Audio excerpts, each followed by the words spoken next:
Good morning, students. The next question is question number 10. Indicate which pair of angles are vertically opposite angles and linear pair. यहाँ पर एक figure दिख रहा होगा आपको। इस फिगर में हमें ये बताना है कि कौन से एंगल हमारे पास वर्टिकली अपोजिट्स हैं और कौन से लीनियर पेयर्स हैं। यहाँ पर 1 से लेकर के 5 एंगल्स जो है यहाँ पर शो किए हुए हैं। तो हम इनमें बात करते हैं वर्टिकली अपोजिट एंगल्स की। वर्टिकली अपोजिट एंगल्स के लिए हमारे पास कंडीशंस क्या होती हैं। कंडीशन ये होती है कि इसमें 2 लाइंस चाहिए हमें जो इंटरसेक्ट कर रही हों। तो 2 लाइंस यहाँ पर कौन सी हैं जो हमारे पास इंटरसेक्ट कर रही है। यहाँ पर एक लाइन तो ये है और एक लाइन ये है। ये 2 लाइंस है जो यहाँ पर इंटरसेक्ट कर रही है। बस अब यहाँ पर हमें करना क्या है, यहाँ पर वर्टिकली अपोजिट एंगल्स हैं वे लिख देने हैं। जैसे यहाँ पर ये एंगल 1 है जो ये एंगल 4 के इक्वल होगा। ठीक है, angle 1 that is equal to angle 4। तो ये एंगल 1 और एंगल 4 यहाँ पर हमने लिख दिया है। ठीक है, एक वर्टिकली अपोजिट एंगल्स का पेयर तो ये हो जाता है।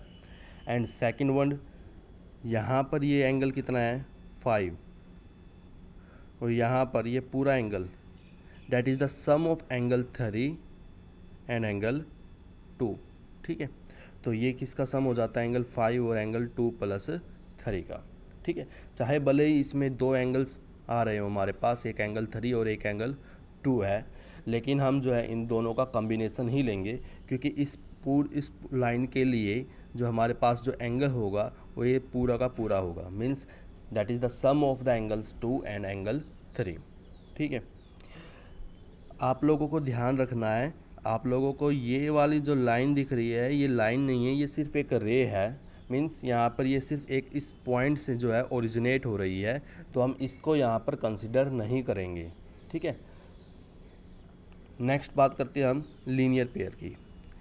लीनियर पेयर के लिए रिक्वायरमेंट क्या होती है, यहाँ पर एक स्ट्रेट लाइन होती है और स्ट्रेट लाइन जो होती है हमारे पास उसके ऊपर एक लीनियर पेयर ये फॉर्म कराते हैं।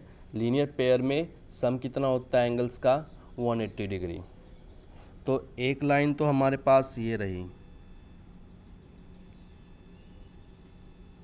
ठीक है, इसके ऊपर अगर हम एंगल की बात करें, यहाँ पर एंगल 1 यहाँ से क्रिएट हो रहा है। ठीक है, यानी एंगल 1 ये रहा और एंगल 5 ये रहा। ठीक है, यानी एक लीनियर पेयर तो ये हो जाता है एंगल 1 और एंगल 5। ठीक, अब इसके बाद एक लाइन ये रही हमारे पास। इस एक लाइन के ऊपर जो है हमारे पास कौन कौन से एंगल आए हुए हैं, एक तो एंगल 5 आ गया यहाँ से और एक एंगल 4 आ गया है। ठीक है, लीनियर पेयर में सिर्फ स्ट्रेट लाइंस के ऊपर बात की जाती है, इसलिए हमने सिर्फ स्ट्रेट लाइन के लिए ही यहाँ पर जिक्र किया हुआ है। और एंगल 5 और एंगल 4 फिर से मिल जाते हैं हमें यहाँ से, ये हमने यहाँ पर लिख दिया। ठीक है, फिर से वही बात है, यहाँ से इसके बारे में हम कोई डिस्कशन नहीं करेंगे यहाँ पर। क्यों? क्योंकि यहाँ पर ये सिर्फ ओरिजिनेट हो रही है यहाँ से। ठीक है, next question, question number 11। In the following figure, यहाँ पर एक फिगर शो किया हुआ है। Is angle 1 adjacent to angle 2? क्या ये जो एंगल 1 है एडजेसेंट है एंगल 2 के? Give reasons. तो सबसे पहले वाली कंडीशन ही होल्ड नहीं कर रहा है ये, तो यहाँ पर हम क्या कहेंगे, ये एडजेसेंट नहीं है। ये सबसे पहले वाली कंडीशन के अकॉर्डिंग यहाँ पर एक कॉमन वर्टेक्स होना चाहिए। कॉमन वर्टेक्स है दोनों के पास? नहीं, इसका वर्टेक्स ये वाला है और इसका वर्टेक्स ये है। ठीक है, दोनों का ही वर्टेक्स जो है अलग अलग है, तो यहाँ पर हम क्या कहेंगे, ये एंगल जो है हमारे पास एडजेसेंट नहीं है। ठीक है, angle 1 and angle 2 are not adjacent angles because their vertex is not common. इनका वर्टेक्स कॉमन नहीं है। Next question is question number 12। Find the values of the angles x y and z in each of the following. यहाँ पर आप लोगों को 2 figure दिख रहे होंगे, इन दोनों ही फिगर्स में आप लोगों को एक्स वाई और जेड की वैल्यूज फाइंड आउट करनी है। तो हम फर्स्ट फिगर के लिए बात करते हैं। जैसे आप लोगों को ये 55 डिग्री एंगल दिख रहा है, यहाँ पर हमें एक्स एंगल निकालना है। दोनों ही वर्टिकली अपोजिट एंगल्स हैं। ठीक है, तो हम क्या कहेंगे, एक्स और 55 डिग्री ये दोनों आपस में क्या हुए, इक्वल हुए। क्यों हुए? क्योंकि ये जो है कैसे एंगल्स हैं, वर्टिकली अपोजिट एंगल्स हैं। ठीक है, फिर इसके बाद एक्स की वैल्यू हमें मिल चुकी है।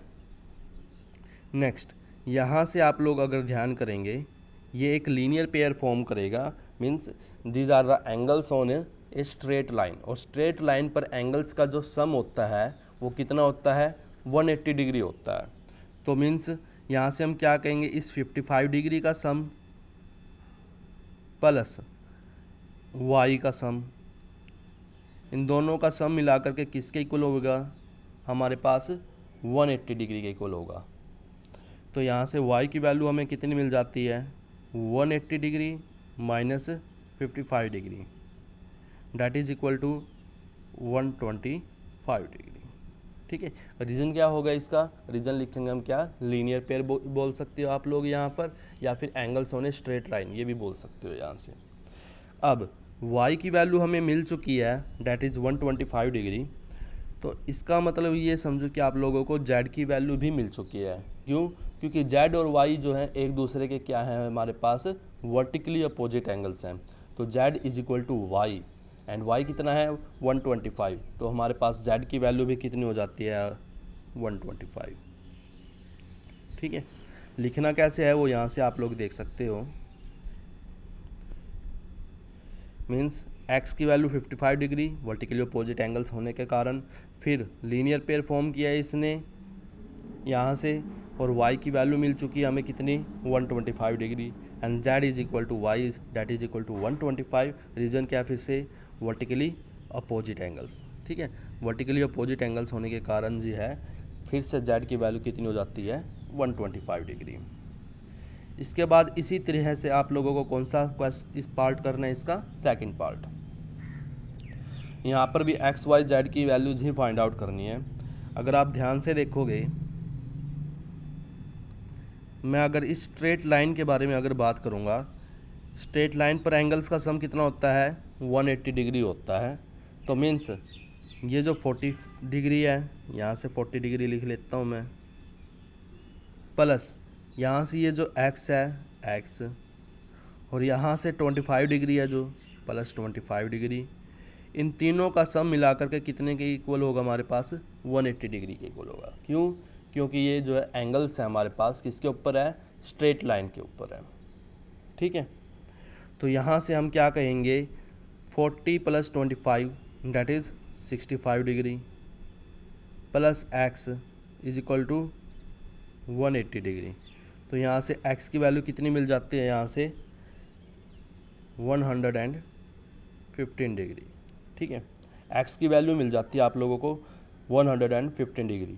रीज़न क्या लिखोगे यहाँ पर, angles on a straight line.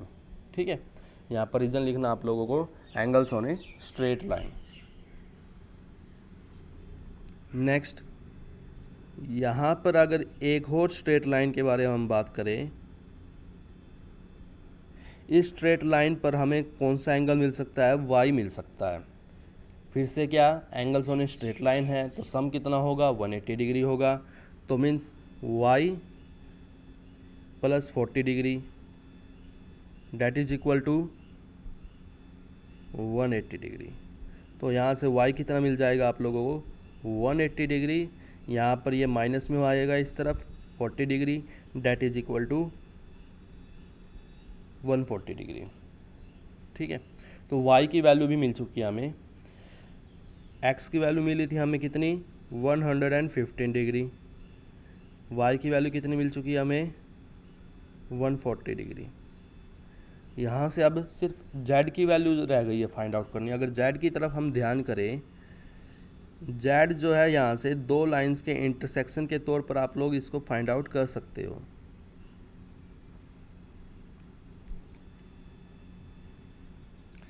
ये वर्टिकली अपोजिट एंगल फॉर्म करेगा, एक ये एंगल होगा और एक ये एंगल। वर्टिकली अपोजिट एंगल से ये, तो मीन्स z की वैल्यू ऑटोमेटिकली कितनी हो जाती है, 40 डिग्री हो जाती है। रीजन क्या लिखोगे, क्योंकि ये वर्टिकली अपोजिट एंगल्स हैं। ठीक है, यहाँ पर लिखना कैसे आप लोग यहाँ से देख सकते हो। ठीक है, यहाँ पर लीनियर पेयर नहीं लिखोगे आप लोग, यहाँ पर आप लोग क्या लिखोगे, angles on a straight line, क्योंकि यहाँ पर 3 एंगल्स की बात की गई है। अगर 2 एंगल होते तो हम लिख सकते थे कि ये लीनियर पेयर है, लेकिन 3 एंगल्स है तो आप लोग क्या लिखोगे, angles on a straight line. फिर इसके बाद यहाँ से इसके लिए आप लोग लीनियर पेयर लिख सकते हो, ठीक है, और चाहे तो आप लोग angles on a straight line भी लिख सकते हो, ठीक।